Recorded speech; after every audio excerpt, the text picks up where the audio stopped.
nan yaade.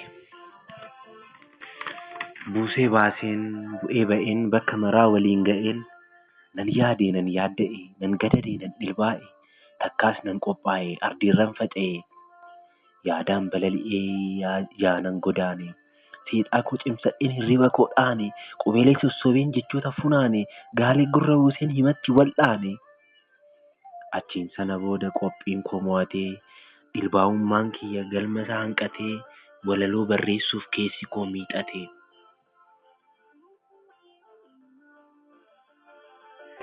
Qalama boosisuu jalqabuuf yoon jedhu yaada koo sassaabee jechoota walitti hidhu keessi sammuu kootii waliif galuu didu. Waldiddaan sammuu koo abdii koo cunqursaa abdii yommuun dhabu sodaatu natti ursaa na harkaa miliquuf jechoota na dheessaa. Osoon akkas jedhu takkaa yommuu naqu aariin itti dhiisee hirribaaf yoon naqu miironni hirribaas didanii na cinqu dammaqi naan jechaa qubaan na tuttuqu.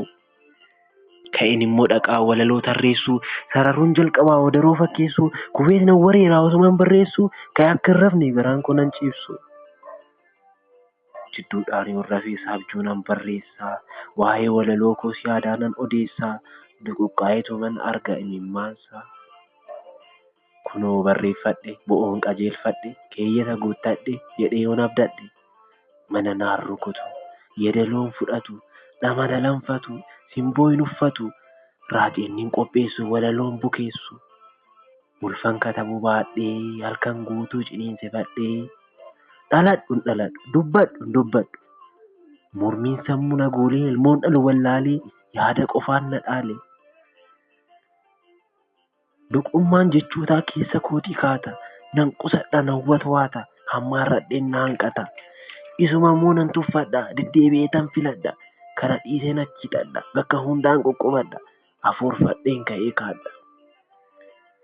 Bifuma kanaatiin garaa koo bal'adhee katabuun eegalee qalama koo fudhee yaadan buusee baase jechootan babaase himootan fayyise walitti funaanee yoon barreessu mana rukuchiisuuf yoon tarreessu dhamoon achiisuuf yoon akeeku haadhaan dursee sittaansee tarreessuu koon fufee itti hirkisee jechaa manaan wal fakkeessee osoon akkas jedhu mana naa rukutee dhamas naa godhatee walaloo fakkaate yaadee yaadda'uun koo galma isaa qubate qalamni kiyyallee